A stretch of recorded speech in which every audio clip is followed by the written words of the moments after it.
Hello, my name is Leroy Blevins. Welcome to Mysteries and Histories. In this episode here, what I'm going to do is I'm going to go a little bit more detail into when the earth was divided. Excuse me, I'm a little congested. When the earth was divided during time and after the time of the flood of Noah. Now, what brought me to make this video today was I was watching an interview from Bill Nye, the science guy, where he was in confrontation with Ken Ham, which made that replica of Noah's Ark, okay, here in Kentucky, which is actually 26 miles that way from my house, that Noah's Ark that they built here in Kentucky. You know, he's sitting there, I was listening to him talking about, well, there's no way this could have happened, or there's no way this can happen, because scientists and, science proves this or science proves that. How can all these high mountains be covered in seawater? He's just rambling on and on and on. Okay, but when you're doing an investigation or you're doing research, you have to look at the evidence and you have to follow what the evidence shows us and what the evidence tells us.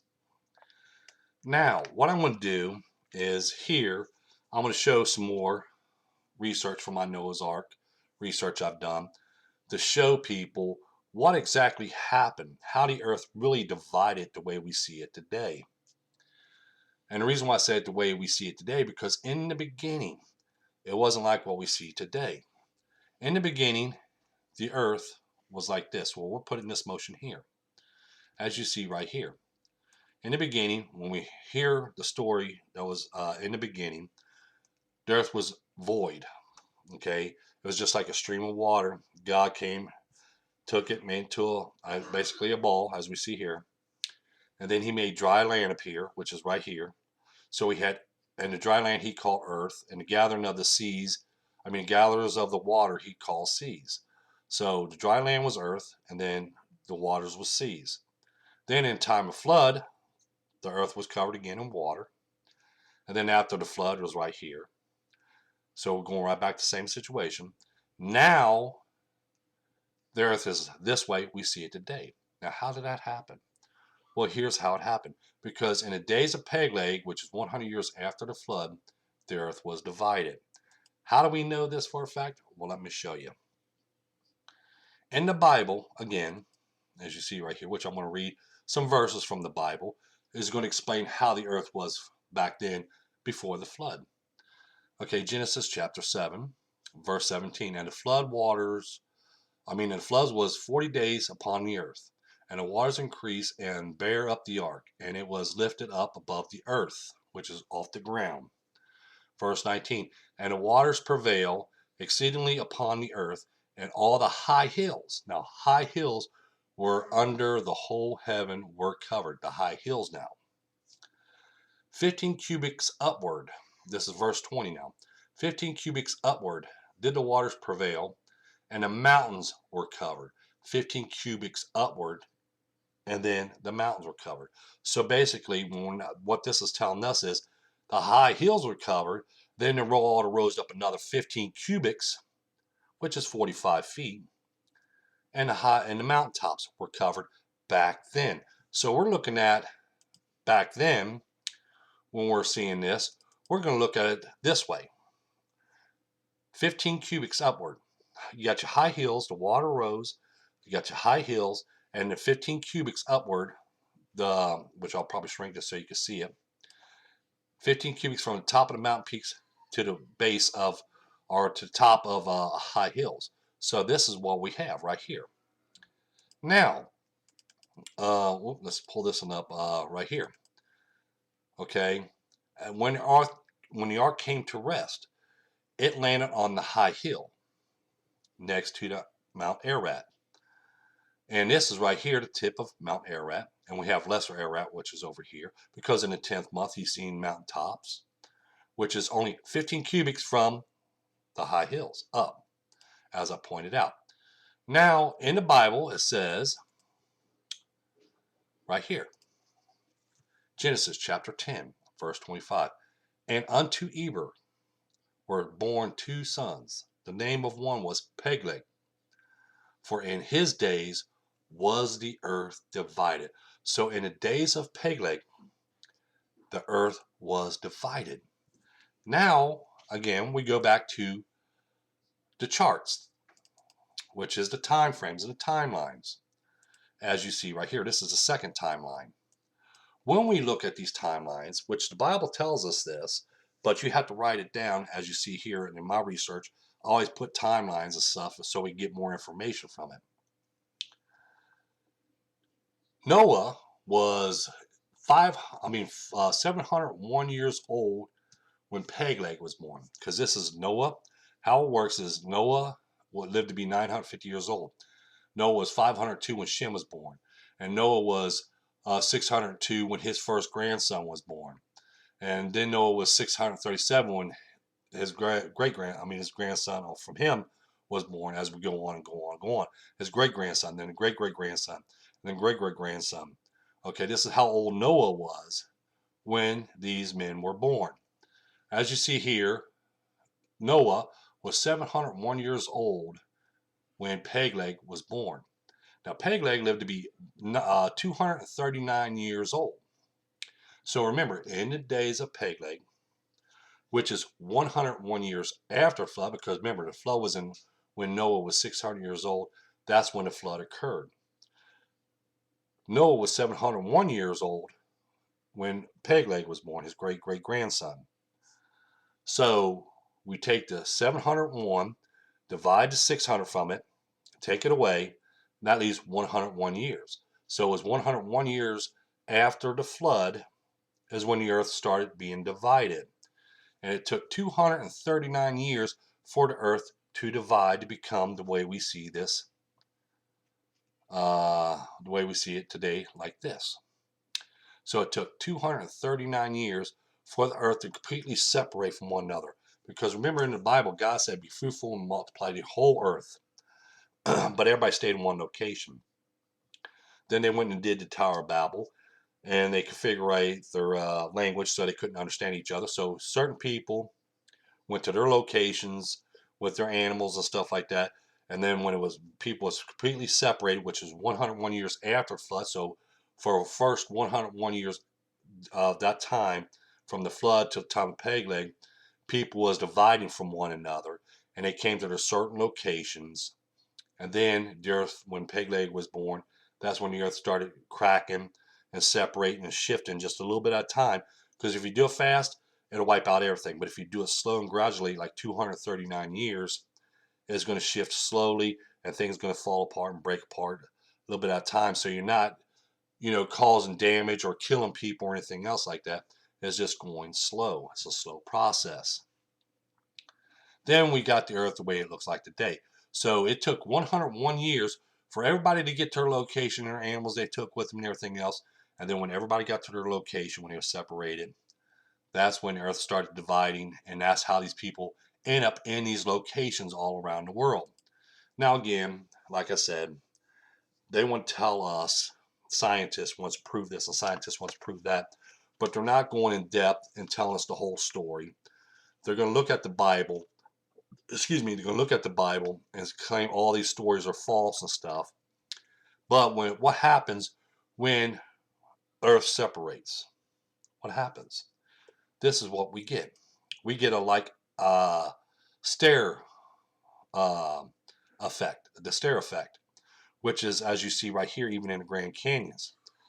You look at these ridges, how they come like this. It's like a stare effect. Okay, so what we're seeing for them high hills, which we look at Noah's time, the high hills are here and the mountaintops are here. That was in Noah's time. So it was only 45 cubics from the high top of the high hill to the mountaintop. But when the earth was being divided, everything was growing. As you see here, was shifted like this. And then we got the top peaks are now thousands of feet. And then part of them high hills are now part of the mountain as well from it growing like this. And then we have that stair step effect that's going up. And that's why we have Mount Ararat today like this. As you see, we had that stair effect in the mountainsides. We had that stair step effect. This is where the ark came to rest, on the high hills. Didn't say on the mountaintops, high hills. The mountaintops were 15 cubics higher than the high hills. The ark came to rest on the high hills. The only reason why the high hills we see today is part of the mountain because when the earth was shifting and we get that stair step effect and these mountaintops are growing higher and certain parts are growing lower, okay, that's why we got this today from the earth being compressed away from each other, and then we get that stair step effect. And what's going to happen? Your land's not going to stay in one spot while it's compressing. It's going to grow, as you see right here. It's going to grow. Even your volcanoes, when they erupt, they grow, they grow, they grow over the years as they go along. So now we have, where's the ark at? No longer on a high hill. The ark is going to be now on the mountaintop. That's why if you climb up on Mount Ararat or any other mountain, even Mount Everest, the highest mountain in the world, has salt clusters, which you find in the ocean, which has fossils from the ocean that's in the rocks and everything else, because we're looking at everything in nowadays society. They're going to say there's no possible way this can happen because we're looking at everything today, but we're not taking consideration on the information that we have in front of us and say, well, what if this happened or what if that happened? That's the reason why I want to make this video, because see, when researchers do research, they're looking at everything in nowadays society, what the earth looks like today. There's no possible way an ark could be up that way, or floods could be thousands of feet deep or anything else like that to cover the top mountains and stuff like that. When everything didn't look like it did back then as we see it today. Like I said, the mountaintops. The Bible tells us that the mountaintops is only 15 cubics higher, which is only 45 feet, because a cubic is measured from a man's fingertip to his elbow, which is approximately about 18 inches, anywhere from 18 to 24 inches. So if we take the lesser amount, which is 18 inches from a man's fingertip to his elbow for 1 cubic, that only is 45 feet. So we got the high hills, and just 45 feet higher, we got the mountaintops. Then, when the earth was shifting and the earth was separating, and the land was compacting and compressing together, we get that stair step effect. Okay, and right along with that stair step effect, we have the high hills growing right along with the mountaintops. So we got the mountaintop here, we got the high hills here, and they're growing while it's being compact like this. As you see my hands coming closer and closer, that's because that mountain peak is like this. The beginning, you got your high hill here and your mountaintop peak here, and then as the land's compressing, compressing, compressing, compressing. See how my hand's growing like this? So you see, with that compressing, now we got the mountaintops thousands of feet when it was only 45 feet to start off with from the high hills. And then we got the high hills also combining with that mountaintop, which is actually what part of the mountain is today. So when we look at Mount Ararat right here, okay, when we look at Mount Ararat like this, remember, this is where the high hills were. And then when the earth was compacting, from compressing from each other, from separating, and then we have the high hills is going to go into the mountaintops, and the mountaintops are going to get bigger, and that high hill is going to be part of the mountain now. Because if we look at it, Noah's Ark is down here. It's not up here at the top peak. It's down here. And then we got the distance from here to here. So the distance from here to here, and then from here to here is the same. And basically, Noah's Ark is right in the center of them, center of Mount Ararat. Then we have the other ark right here. And then we have another ark here. Okay. So see, when it came to rest, they came to rest on flat surface, which is the high hills. They didn't come to rest on an angle or anything else like that. They came to rest on the high hills. And then also the arks with the weight that was in it compressed them down to where they sunk into the ground as the earth was drawing. We got to keep that in mind as well. And then he goes into the fact of, oh, well, there was only 8 zookeepers, okay, which I want to point this out. 8 zookeepers in the ark, okay. There wasn't no 8 zookeepers, okay. There was Noah and his family and other people that was on the ark with Noah, okay. He's going to throw that up and say, no, he's going to tell people what he thinks science can prove. Well, science can't prove that much. Science can to a point, but not as much. But when you look at it from a distance and you look at it and you think of with knowledge, and you take this information and you piece it all together, you get more of an understanding of how it actually was. There was more people on the ark with Noah. This can be proven. It's told in the Bible as well. It's also told in other stories of the flood as well. Those other people on those arks. Okay. In the Bible, nowhere it does state. I'm going to show you something right here.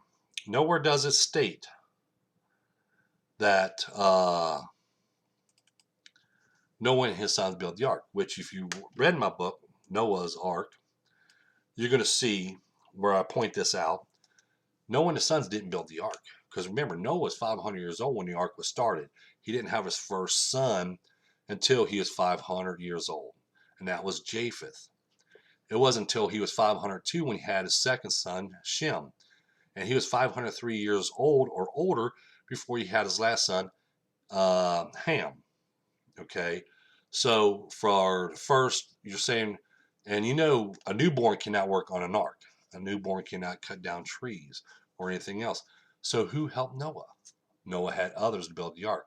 Because even the Bible specifically tells us what Noah made on the ark. He made the window because it specifically told us the window that he made. Noah only made the window in the ark. The rest of the ark was built by others that was with Noah in the same bloodline. That's who built the ark, and he was also on the ark with them.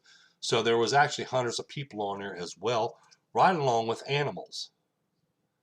So see, there was other people on the ark as well to help Noah and his family to take care of all these animals. And then there's 12 arks, as I point out in my research, and you'll see in my research, there was 12 arks made in the time of Noah. So you had 12 arks with different animals on it. So we don't have all these species on one ark now, and we don't have this all just 8 people taking care of all this. No, there was more people on Noah's ark with Noah and his family. There was more people on the other arks, and there was animals in all these different arks as well. So see, yes, it's possible when you look at it that way, because this is what the Bible tells us, and other information we find from other stories from the past in our history. When we combine all this, instead of looking at one thing and just thinking of one story of the flood and only thinking of one person, Noah, but not thinking about the other guys or the other stories that's told, okay, even though there's similarities, but there's still 2 different stories from 2 different people. And there's 2 different people that they're actually talking about. So I want to make this video here because it really got me kind of intrigued on how Bill Nye the Science Guy was sitting there trying to tell people, you know, about science can prove this and science can prove that, when we're still today trying to figure things out.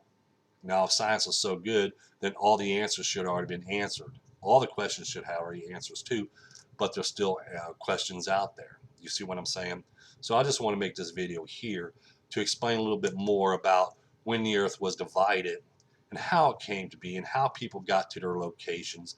They had 101 years to get to their location before the earth started separating. And we know by the Bible says in the days of Peleg is when the earth was starting, when the earth was divided. No, then Peleg living to be 239 years old. So it took 239 years for the earth become the way we see it today.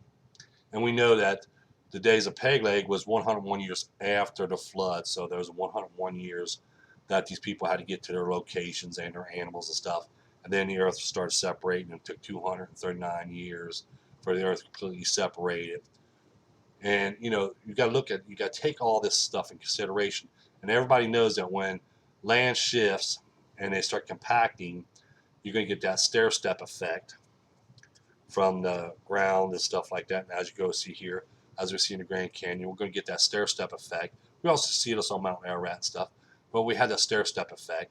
Okay, so we're going to say this part's growing, but this part's growing higher than this part here, and then more and more and more and more, and then all of a sudden we got mountaintops that's thousands of feet high. So I want to make this video here. In the description down below, you're going to find a site where you can buy my Noah's Ark book, which you'll have this information, a lot more information on Noah and the flood, and plus real images of Noah's Ark at rest on Mount Ararat and other 2 arks I found on Mount Ararat.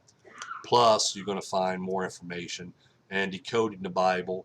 You're going to find a true location of the Garden of Eden, which I also have in that book. Thank you, and you have a pleasant day. And don't forget the like button. Don't forget to subscribe. Don't forget to tell your friends about us. Share this video and my other videos with everybody else so they may know this information. Thank you, and you have a pleasant day.